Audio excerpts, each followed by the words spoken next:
Shalom. Saya menyapa seluruh yang ikut Zoom, yang ikut streaming. Selamat siang Indonesia dan semua yang mengikuti di seluruh Indonesia dan di bangsa-bangsa. Mari kita semua siapkan hati untuk kita masuk di dalam sebuah pengajaran yang Tuhan mau. Dan saya percaya saudara mau di rumah, mau dimanapun yang ikut Zoom maupun ikut streaming hari ini, siapkan wadah dan siapkan hati untuk kita mau terima pembebasan dari Tuhan. Semua yang ada di sini siap untuk mengalami pembebasan yang dari Tuhan? Amin. Hari ini seperti tadi Pak Jo katakan bahwa kita harus berkata setelah pulang dari tempat ini saudara harus menjadi orang-orang yang diubahkan dan mengalami berkat yang besar dari Tuhan. Amin. Bapak Ibu yang dikasihi oleh Tuhan dan pasukan yang ada dimanapun yang hari ini sedang ikut streaming. Saya mau mengingatkan buat kita semua dan kita mau belajar. Kelihatannya mungkin kita sering kali membicarakan tentang yang namanya pemutusan kutuk dan juga mungkin pelepasan. Saudara, ini seringkali kita tidak mengerti dengan detail. Dan pengetahuan ini seringkali kita tidak mengerti. Dan bahkan kita tidak menyadari adanya kutuk yang kita miliki. Bahkan mungkin kita hanya melakukan secara global. Bahkan mungkin kita tidak mengerti kalau itu terjadi dalam kehidupan kita. Ini masalah saudara.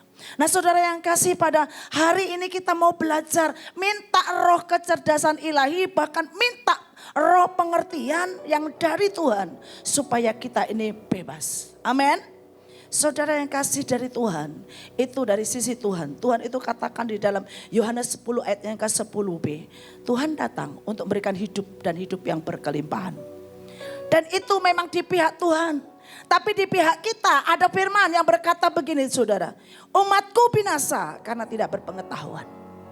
Hari-hari ini saya sungguh merespon dan menangkap apa yang dikatakan oleh Panglima yang seringkali berkata. Bahwa roh, jiwa dan tubuhmu harus baik-baik. Saudara, kadang-kadang mungkin kita secara roh kelihatannya ya rohani. Tetapi kalau kita memasuki sebuah kehidupan yang dimana hari-hari kita jalani. Ada sesuatu yang kita sendiri kadang-kadang tidak tahu harus seperti apa. Dan ini sebuah keadaan yang benar-benar harus kita bereskan. Nah saudara, berbicara mengenai kutuk. Next kita akan belajar. Saudara, bebas dari kutuk. Definisi kutuk adalah doa atau kata-kata yang dapat mengakibatkan kesusahan atau bencana kepada seseorang.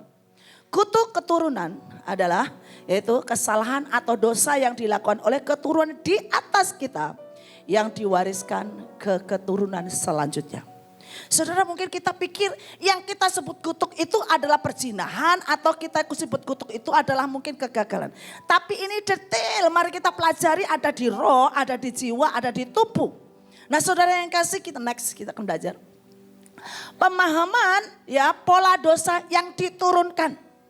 Pemahaman pola dosa yang diturunkan, saya nanti saudara boleh ambil PPT-nya supaya saudara mempelajari saat ini menerima dengan cepat tetapi dengan sebuah pengertian dan saudara benih ilman, benih roh ini akan saudara bawa dan akhirnya saudara akan bereskan hidup saudara bahwa masuk tahun 2023 ini menjadi tahun great harvest.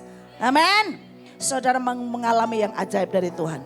Yang dimaksud pola dosa adalah perilaku dosa yang dilakukan terus menerus sehingga menjadi pola dalam kehidupan seseorang. Ya, saudara yang kasih, mari lihat pola dosa.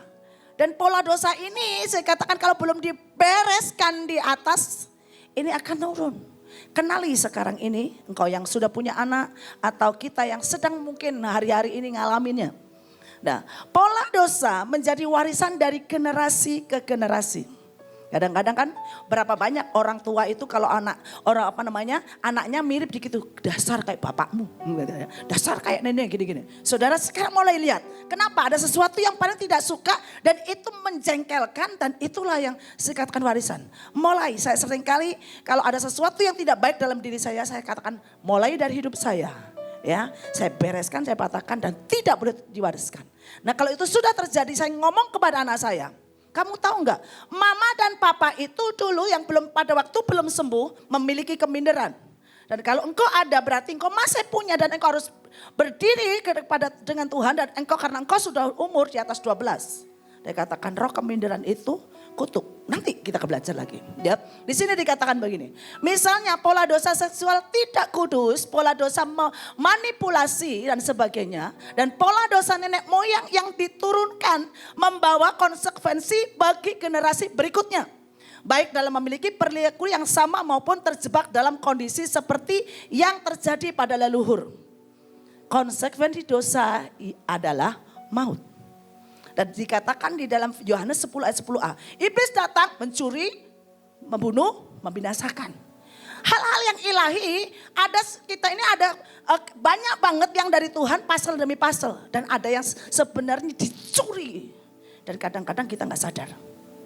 Nah saudara yang kasih dalam Tuhan, pada waktu sesuatu yang dicuri ada sisi apa? Ini orang pinter, ini orang cakep, ini orang. Tapi ada errornya. Di sisi yang ini dicuri. Dan dia tadi bunuh imannya, dibunuh kasihnya, dibunuh sesuatu. Pasal demi pasal yang ilahi, yang bagus itu. Ya tidak langsung, karena pertama kan dicuri. Ya akan dibunuh dan dibinasakan akhirnya. Nah saudara yang kasih dalam Tuhan, di sini dikatakan bahwa konsekuensi dosa adalah maut. Konsekuensi pola dosa adalah masalah dan pola dosa yang terulang. Papanya ngalamin apa? Ke anaknya, ke cucunya, keempat gitu. Ya, itu sampai gitu. Hari ini saudara mari minta berpengertian dan berpengetahuan dengan Tuhan supaya kita mau beres hari ini. Dan kita harus melakukannya berulang. Next. Dan di sini dikatakan dampak pola dosa yang diturunkan. Memberi dampak perilaku yang negatif. Ya. Damai negatif. Dan sini di Ratapan 5 ayat 7. Bapak-bapak kami berbuat dosa. Mereka tidak ada lagi. Dan kami yang menanggung keturhajanaan mereka. Saudara kadang-kadang kenapa ya? Oh iya nenekmu itu dulu gitu. Kakekmu itu dulu gitu. Gitu saudara ya. Bangkrut juga gitu. Jadi kadang kakek saya dulu tuh kaya tapi bangkrut setelah ngalamin. Nanti kita lihat ya. Judi katanya. Wah saya melihatnya. Wah kalau dari marga kamu keturunan orang kaya. Tapi kenapa dari sononya kakek nenekmu buyutmu itu kaya. Tapi kenapa? Di tengah-tengah memang semua bangkrut. Dan mulai di tengah-tengah lagi bangkrut. Nah saudara ini masalah. Nah saudara yang kasih dikatakan, loh kenapa tadi Pak Ajo mati muda gitu ya. Itu juga kutuk. Nah sering yang diwariskan adalah dampak atau konsekuensi dari perilaku mereka berupa karakter negatif, emosi negatif ya, disfungsi nggak berfungsi. Dan pola dosa lainnya yang mendatangkan kerusakan di garis keturunan. Bayangkan saudara, di garis keturunan. Dia rusak. Tadi kan Tuhan berkata bahwa taklukkan dunia. Engkau itu diciptakan serupa segambar. Saudara saya itu dilahirkan dulu ya dikatakan dengan kata lain ya gagap dan banyaklah keadaan fisik yang tidak baik. Dan begitu tahu firman Tuhan ya diciptakan serupa dan segambar. Dan hari itu tiba-tiba ada firman yang menerangi dan roh yang kuat menjelaskan. Membuat saya berkata, mau menghadapi siapapun dan mau difitnah kayak apapun, aku diciptakan serupa dan segambar. Dan sembuh, mau diomongin orang kayak apapun, orang sembuh itu enggak ngefek. Ya, sebenarnya kadang-kadang mau dibilang direndahkan, hargaku mahal, udah ditebus Yesus. Kalau engkau ngomongin aku terus menerus, engkau urusannya dengan Tuhanku. Wah, kadang-kadang saudara ya, udah pede gitu ya. Jadi mari kita sembuh, amin. Katakan, aku mau sembuh. Aku mau sembuh. Saudara ini penting. Bukan hanya sembuh karena sakit, karena luka. Suatu luka yang ini. Ada banyak hal yang sakit kadang di dalam setiap kehidupan. Ada orang sakit di roh, sakit di jiwa dan sakit kadang-kadang di ekonomi. Dan ini perlu pemahaman dan pengertian yang benar. Nah saudara yang kasih next. Ya, konsekuensi terhadap keadaan finansial anak-anaknya. Contoh. Orang tua yang bermain judi dapat menghabiskan harta benda dan mewariskan apa? Kemelaratan bagi anak cucunya dan kesulitan perekonomian lainnya. Saudara, spirit terus akhirnya dampaknya ke fisik. Dan ini judi itu spirit. Dan kalau terus akhirnya karena roh judi, roh kepingin utang, kepingin pinjol, kepingin apa aja. Saudara, itu spirit. Terus akhirnya dampaknya kemelaratan. Dan ini harus deal. Dan hari ini kita harus membereskan semuanya. Dan kita menjadi orang-orang yang harus berkemenangan. Next. Konsekuensinya terhadap keadaan mental dan emosional. Contoh, orang tua yang kurang memperhatikan, mari yang punya orang tua, menerima dan mengasihi anak-anaknya, yang menganiaya anak-anaknya secara fisik, secara emosional atau secara seksual, akan mewariskan mental dan emosi yang buruk. Saudara, kadang-kadang berapa banyak orang memarahi dan nekan kepada anak atau kepada siapapun. Tolong saat ini dari mana dulu? Kalau dari atas kita berdiri kan, kita membereskan, memutuskan. Kalau dari kita datang dan kita minta ampun kepada Tuhan dan mulai membereskan juga. Saudara, jangan sampai kita ini menjadi perusak. Kita diciptakan menjadi penakluk dan bukan menjadi perusak.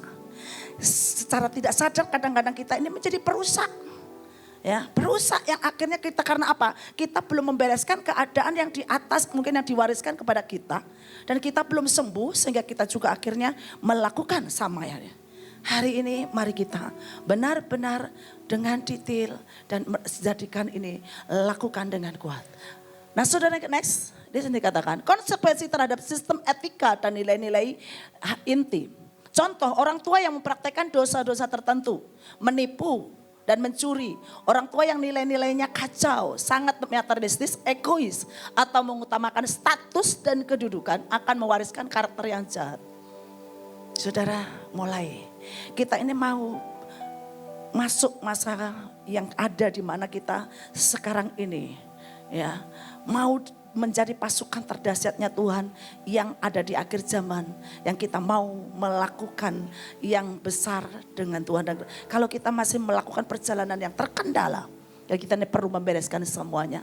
Dan kadang-kadang kita nggak sadar, kita melayani atau kita menerima. Tetapi kita sepertinya sudah menerima yang banyak dari Tuhan dan kita sudah ngerti tentang banyak. Tetapi kenapa masih belum beres?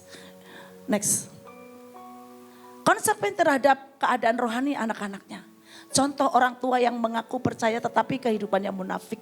Seringkali menghasilkan anak-anak yang mengaku percaya tetapi belum berjalan bersama Tuhan dan atau menolak Kristus secara mutlak. Ya, Kristen KTP. Kristen yang biasa, yang hanya menjadi agama. Ini benar-benar saya seringkali ngomong kepada kita semua, banyak orang. Kita menjadi pelaku kebenaran. Dan karena kita harus jujur kepada anak-anak kita dan kita mengajarkan suatu kebenaran. Kita itu menjadi contoh. Kalau saya nyuruh anak saya beres-beres, saya juga harus bisa beres-beres.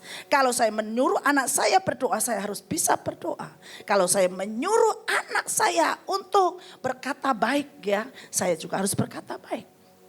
Saya suka dengan waktu guru-guru seringkali mendidik anak-anak yang ada di sekolah, ya. Seumpama saudara, saya punya kebiasaan yang kadang-kadang lupa pada waktu masuk ke kamar langsung jangan masuk. Ma, permisi. Jadi saya langsung, oh ya, maaf nak. Permisi. Saudara bayangkan, setua begini pun kadang-kadang harus belajar. Tuhan itu hal yang simple, yang kebiasa. Terus suatu waktu kalau menyuruh nggak boleh, tolong sekarang nggak pakai. Ayo itu tolong, enggak ada. Bisa nggak mah? Tolong atau bantu. Saudara, kita sulit untuk meminta kata tolong ya. Kadang-kadang, saudara tolong ambilin atau minum, mama mau minum.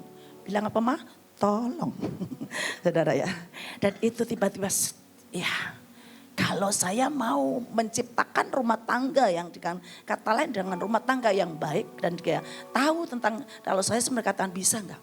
Dan itu akhirnya kita lah ya, saya bersyukurlah ada guru-guru yang menambahkan hal-hal itu ya, walaupun saya mendidik mereka sukanya doa, sukanya membaca firman Tuhan, sukanya kerja, itu saya lakukan.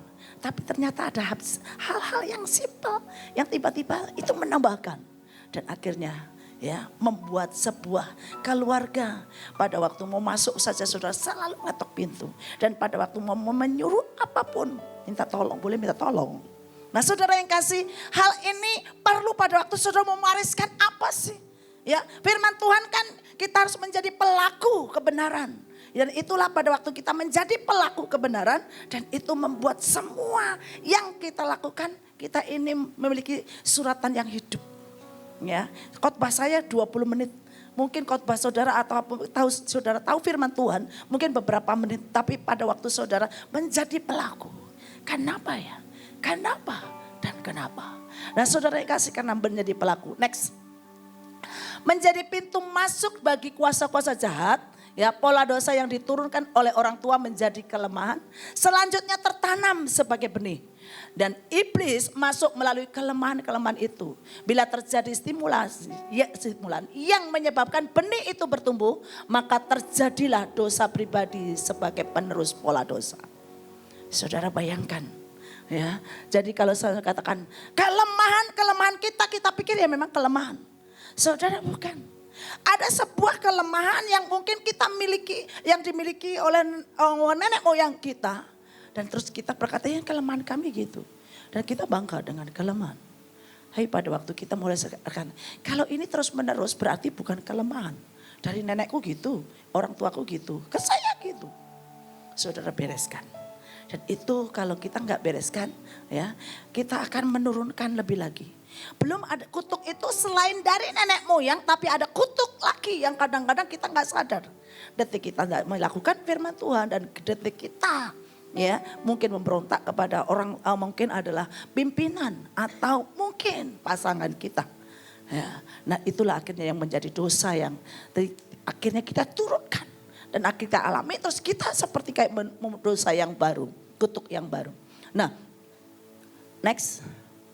Pentingnya memutuskan pola dosa yang diturunkan.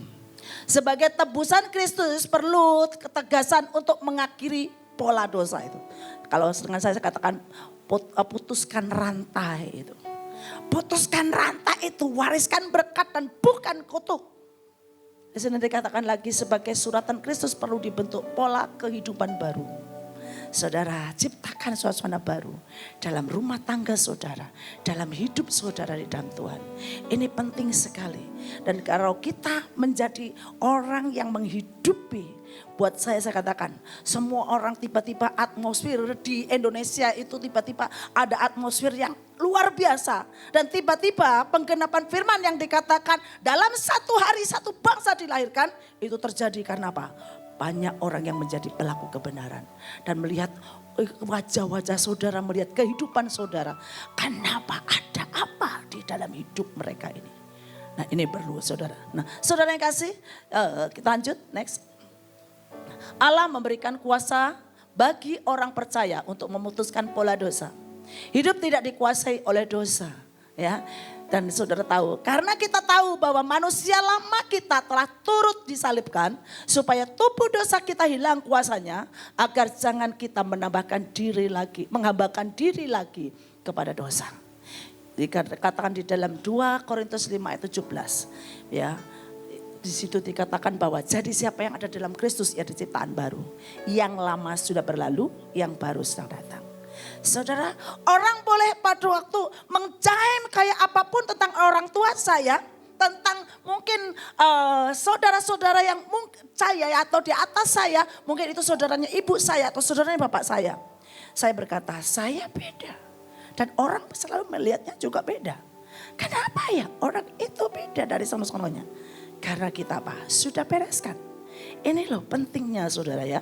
Saudara mau punya keturunan dari siapapun, jangan pikir ya memang nasib keturunan dari sono. Enggak. Saudara itu orang yang pada waktu menerima Kristus, saudara adalah ciptaan baru. Yang lama sudah berlalu, yang baru sedang datang. Dan itu bukan hanya kata firman atau terus hanya kita dengar tetapi kita enggak mengalaminya. Harus mengalaminya, ada karakter baru dan ada hal-hal yang baru yang boleh saudara alami. Ya kalau saudara mungkin tadinya pas-pasan terus gitu ya. Sekarang dibawa oleh Tuhan ngalamin terobosan. Ada banyak kemajuan. Nah saudara yang kasih, ini pentingnya kita memahami. Nah jalan penyelesaian masalah pola dosa dan konsekuensinya adalah dengan melakukan pemutusan ikatan batin yang tidak kudus. Karena ikatan itu membawa kepada keberdosaan.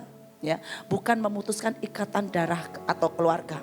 Ada banyak orang, saya ini kan orang roh yang sering kali ngomong, ya wah itu ikatan batinnya kuat itu harus dipatahkan, saudara, harus diputuskan. Saudara, mereka kepahitan kepada saya dan dibilang gini, masa saya disuruh memutuskan ikatan batin dengan orang tua saya? Dia kan yang melahirkan saya. Ada lagi seorang orang tua, masa saya disuruh mematahkan hubungan batin dengan anak saya? Dia kan lahir dari saya.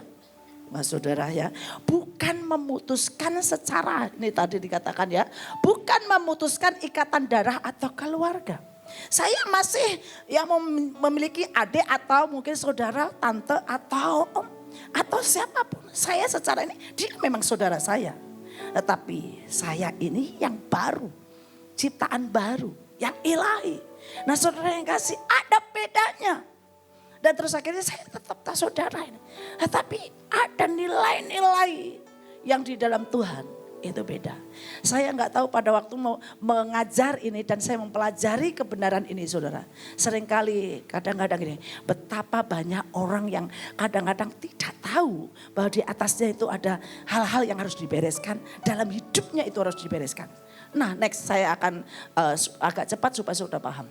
Menerima konsekuensi yang sudah terjadi. Menerima konsekuensi yang sudah terjadi sebagai kuk yang dipikul bersama Kristus. Kristus memberikan tawaran untuk memikul kuk bersama dengan dia. Saudara yang kasih, pada waktu engkau belum membereskan, engkau punya kuk yang dari sono nenek moyangmu dan dari mungkin orang tua. Dan pada waktu engkau melakukan sebuah pemutusan, engkau menerima kuknya ringan. Firmannya dikatakan di dalam Matius 11 ayatnya yang ke-29 atau 30 sana dikatakan bahwa kuk yang kupasang itu apa? Ringan. Dan hidupnya akan mengalami kemudahan dan mengalami sebuah ya pertumbuhan di dalam Tuhan. Nah saudara yang kasih, ini perlu pemahaman. Next. Ya. Memiliki kehendak mengalami pemulihan. Saudara, ini cara saudara nanti saudara kan dibagiin itu ya. Ini pentingnya saudara nanti sambil mendengarkan mulai nanti dicoret ya. Mencari informasi melalui wawancara atau form pertanyaan tertulis atau genogram atau pohon keluarga. Kayak apa sih?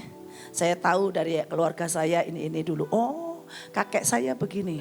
Buyut, saya paling tahu dari buyut ya. Buyut akhirnya ke nenek. Atau terus ke bapak atau ke saya, terus ke saya. Itu 4. Nah saudara, saya masih ngerti dan saya masih pernah ngalami hidup pada waktu saya kelas SD, SMP. Saya masih punya buyut, ngerti lah. Mas paling panjang suka diceritain dan saya ngerti. Oh ini, ya sesuatu yang harus saya bereskan. Dan terus polanya itu harus saya putuskan. Polanya itu harus saya bereskan. Dan kalau nanti lama lagi mungkin hari itu belum tuntas sekaligus. Tiba-tiba pada waktu saudara berdoa disingkapkan hal yang baru. Oh ini gitu. Ini penghalangnya, ini masalahnya, bereskan lagi. Kalau hari ini mungkin belum seluruhnya, nanti akan ada pola yang tiba-tiba ditunjukkan sama Tuhan dan itu perlu bereskan. Saudara, ini penting sekali. Ya, next. Nah, informasi utama ya, pola okultisme, pola seksual, apa dari semua okultisme, dari mungkin ada kakek nenekmu atau buyutmu itu yang hidup memiliki penyembahan berhala terus kayaknya. Dan kalian saudara-saudara tahu kalau diterangkan ini dalam, biasanya ini kalau seminar untuk retreat yang benar-benar khusus memang membahas ini dan dibereskan memang lama, memang ada tanya jawab, tetapi hari ini nggak memungkinkan. Nah saudara yang kasih, okultisme itu sebenarnya mereka adalah seorang yang melakukan penyembahan berhala kan. Melakukan penyembahan berhala itu kan seperti kayak kalau keluarga itu ya dia itu selingkuh ya saudara ya. Karena apa? Kita kan harus menyembah kepada Tuhan, tapi ya kita secara roh, selingkuh secara roh istilahnya. Nah saudara, itu pun kadang-kadang saudara tahu ya, secara roh aja sudah selingkuh dan itu kadang-kadang fisiknya ya itu ngalamin gini. Itu akarnya dari situ. Orang kenapa sih selingkuh? Dari situ sebenarnya awalnya. Di roh kok selingkuh nggak sungguh-sungguh, nggak full heart and soul ke Tuhan. Ya tiba-tiba mulai ngalamin dengan kata lain, terus akhirnya apa sih akarnya? Oh dari situ. Terus kadang-kadang melakukan yang fisik. Ini penting. Kadang-kadang ada orang nggak tahu akarnya, ya. Terus di sini katakan pola seksualitas, Ya, saudara, dimulai dari situ juga akarnya. Dan ada banyak hal lagi, pola kematian dan sakit penyakit. Ya, lihat. Dan saudara, kalau saudara kenalin, kenapa mungkin buyutnya darah tinggi dan ini, ya itu keturunan, yang memang gen. Bukankah kita ini pada waktu lakukan perjamuan terima DNA ilahi, amin? Nah kalau DNA ilahi kita ini kan punya DNA ilahi, berarti kita ini darahnya darah Kristus, bukan darah orang tua kita. Kan yang lama sudah berlalu, yang baru sedang datang. Saya sering kali ngomong, orang tua saya, buyut saya punya sakit penyakit apapun, enggak. Ya, saya ini ciptaan baru. Saya anak Tuhan, enggak ada. Kalau sama saya sakit ini. Suatu waktu anak saya ada, iya dari kita itu ada keturunan memang alergi. Anda, saya nggak mau alergi, saudara ya, alergi makan udang, makan telur, makan ikan, itu makanan enak, kok alergi ya enggak. Nah saudara yang kasih kendali, ya mari bereskan itu, benar-benar bereskan kalau di atas kita ini ada apa. Ya, hal yang lebih dalam lagi penting saudara, detail kadang-kadang kita pikir sudah global. Penting saudara, karena ada roh yang bebal dan kita iman timbul dari apa? Pendengaran. Pendengaran oleh firman Tuhan. Dan kita deklarasi hidup dan mati dikuasai apa? Lidah. Barang siapa suka menggemakan akan memakan buahnya. Saudara ngomong. Kalau saudara ngomong tentang teriak yang lain, oke, tapi tetapi untuk teriak kepada firman Tuhan, ngomongin jiwa itu perlu diomongin saudara. Ya kalau roh kita tangking jiwa, hai jiwaku pujilah Tuhan. Dan itu ngomongin detik kita ngomongin jiwa nurut. Karena ada roh yang tahu mendapatkan wahyu kebenaran dari Tuhan, ngomongin jiwa tunduk. Dan berapa kali jiwa itu diomongin, dia akan mengalami ketundukan dari roh Tuhan. Dan akhirnya di fisik terjadi. Nah saudara yang kasih, ada pola luka.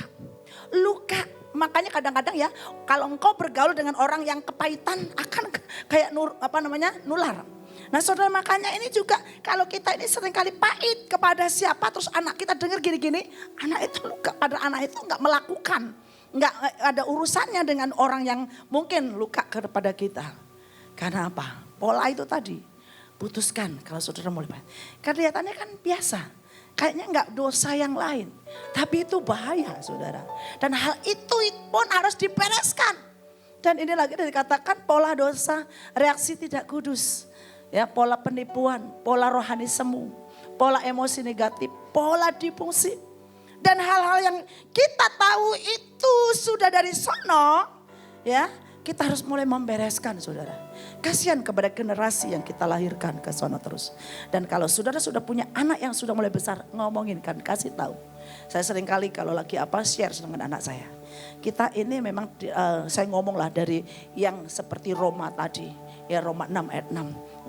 Ngobrol dengan anak-anak saya, kalau kaki saya ada dalam satu mobil, saya ngobrol dengan mereka.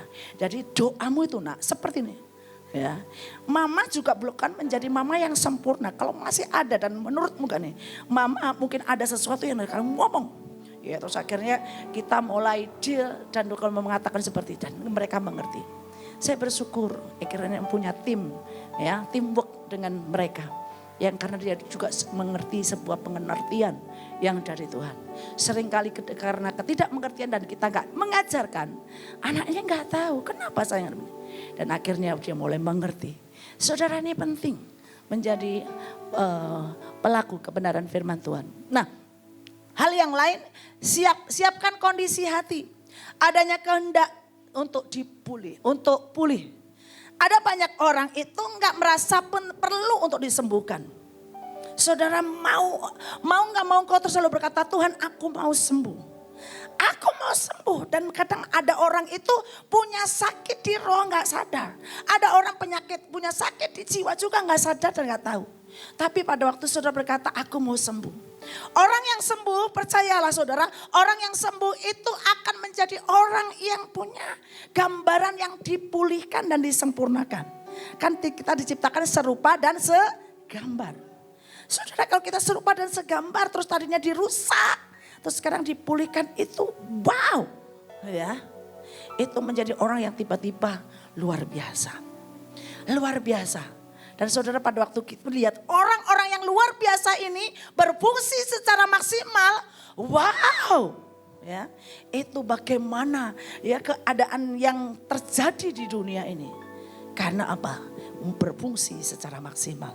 Nah saudara, ini penting sekali ya. Terus hati yang dipulihkan dari kepahitan dan kebencian terutama kepada ayah dan ibu. Penting sekali saudara ya. Saya nggak tahu, kadang-kadang ada orang nggak sadar menyakiti anaknya atau menyakiti ya keluarganya. Bahkan mungkin kita pernah disakiti orang tua kita oleh papa mama kita. Dan kalau orang tua kita belum di dalam Tuhan, kita berdiri. Bukankah kita semuanya adalah imamat yang rajani? Amin.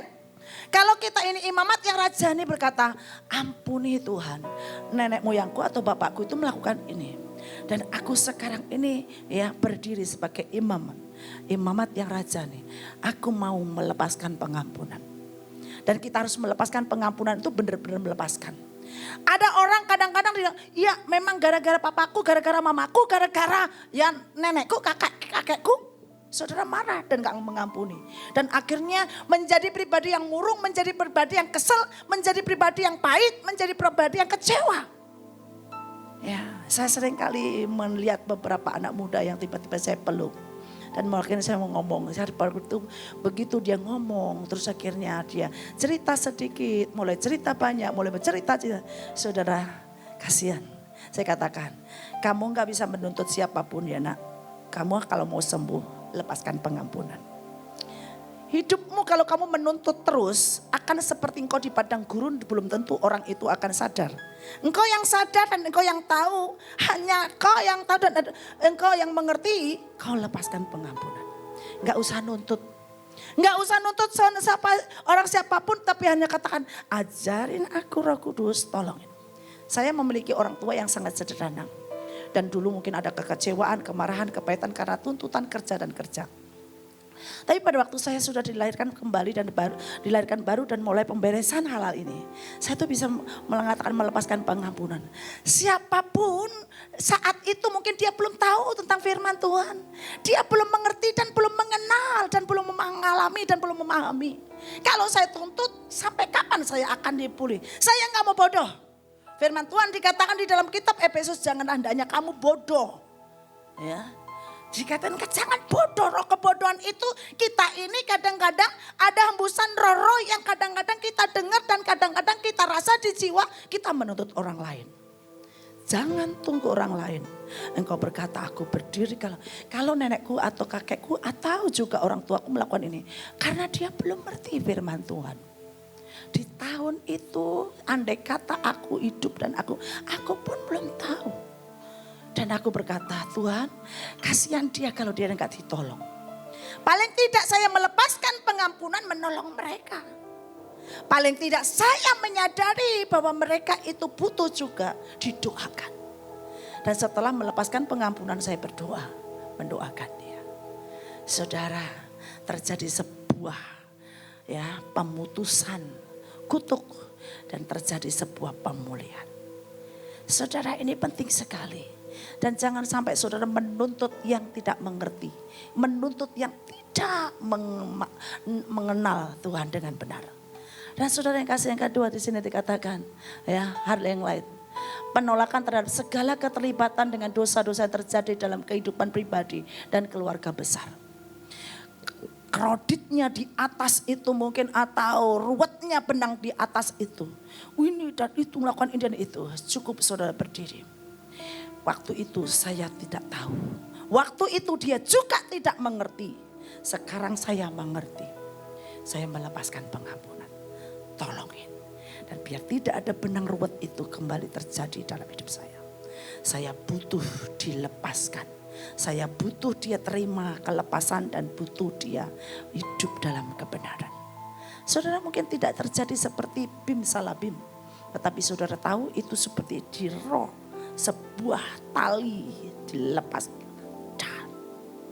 dan itu membuat keadaan saudara tiba-tiba berbeda dan membuat keadaan saudara tiba-tiba mengalami sesuatu yang tiba-tiba ada suatu kekuatan yang menyembuhkan keadaan saudara.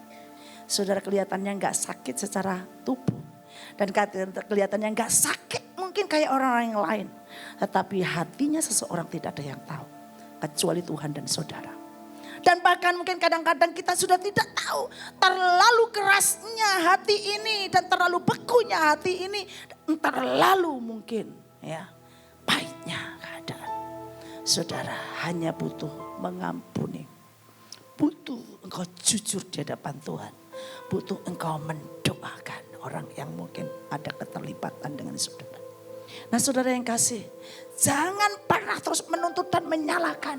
Dan kau berdiri terus komunikasi dengan Roh Kudus. Roh Kudus saat itu dia apa? Ya saya itu suka kalau lakukan pelepasan. Itu kenapa?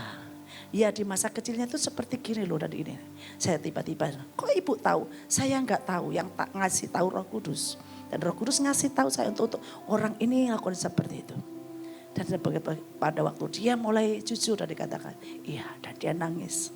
Dan saudara, saat itu, ya engkau ada di mana? Roh Kudus katakan, aku mengajarkan dia. Saat itu aku ada di dekatnya dia, tapi dia tidak memanggil. Karena kan nggak tahu, belum di dalam Tuhan. Roh Kudus itu ada sejak kita itu sebenarnya dalam kandungan. Tapi even Roh Kudus akan masuk dan akan mengasihi kita, membuat kita berubah itu. Kalau orang itu belum lahir baru, dia dia bisa mengajar dan berkomunikasi lebih lagi.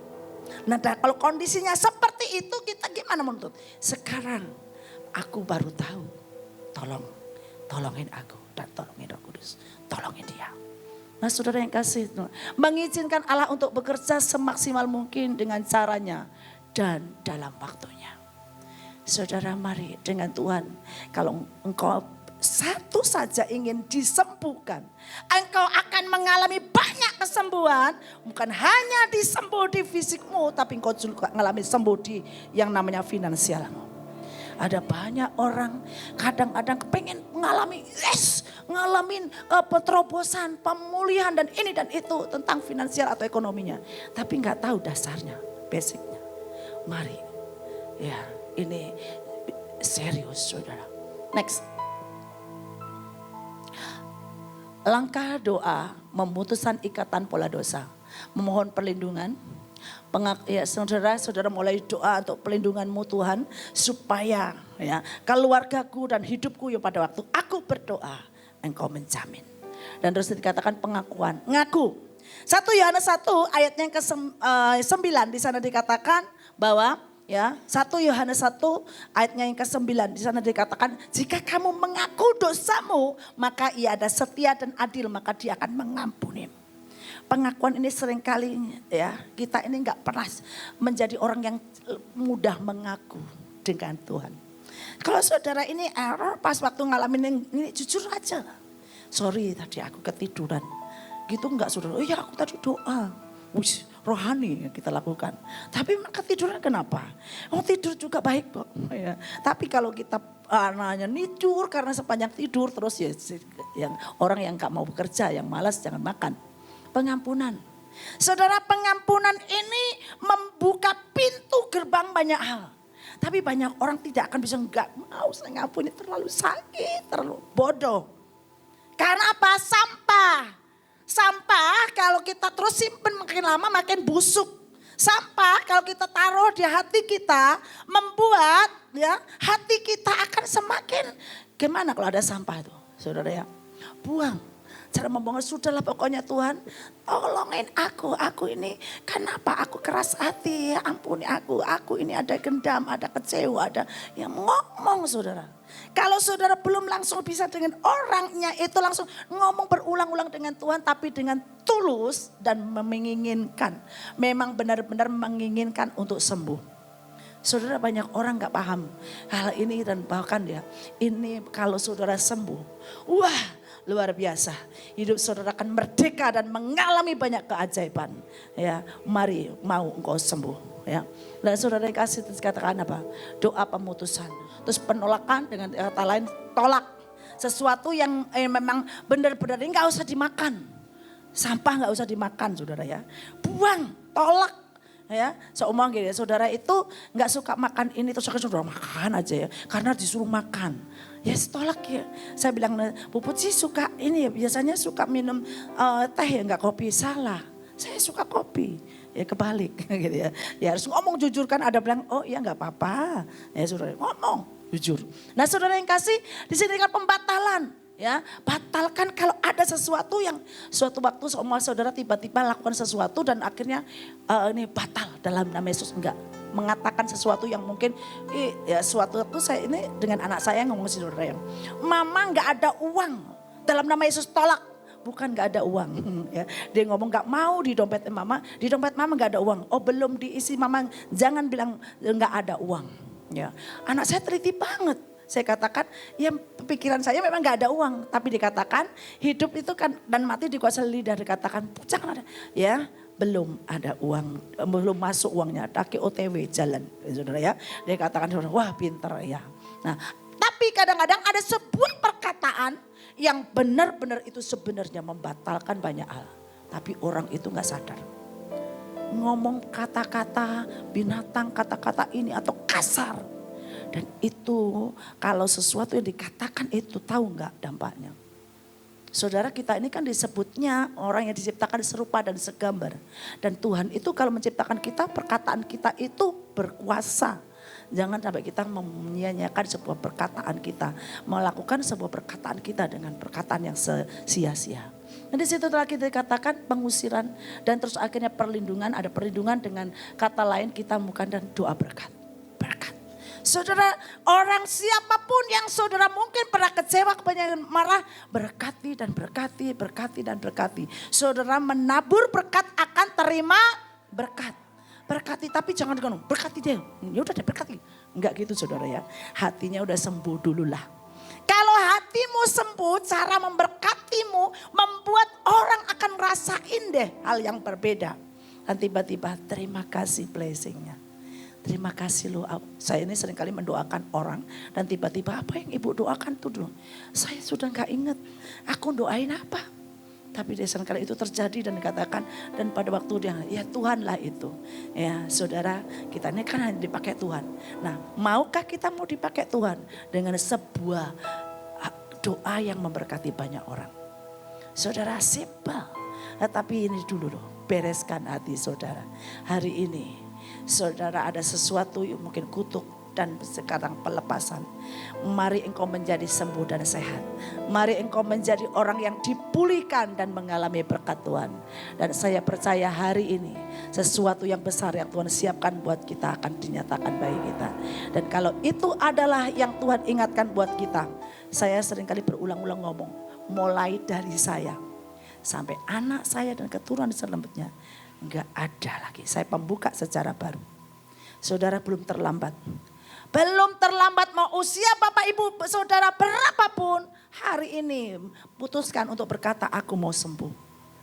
Aku mau sembuh. Karena ini penting. Dan kau bebas dari kutuk.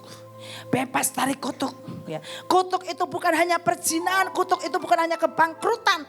Tetapi hal-hal yang dalam hati ini yang perlu diberesin. Yang itu adalah benar-benar perlu kudus dan dibereskan. Saudara, ini penting karena dari hatimu terpancar kehidupan. Saya nggak tahu, saya pernah katakan pada waktu hati ini beres, saudara kita akan menjadi orang yang ya sembuh dan menjadi orang pelaku kebenaran. Pokoknya yang lama sudah berlalu, yang baru sedang datang. Langsung dikatakan di dalam Filipi 4 ayatnya 8 dan seterusnya itu. Semua yang baik, yang berkenan, yang kudus pikirkan itu. Ya, itu terjadi dalam hidup saudara.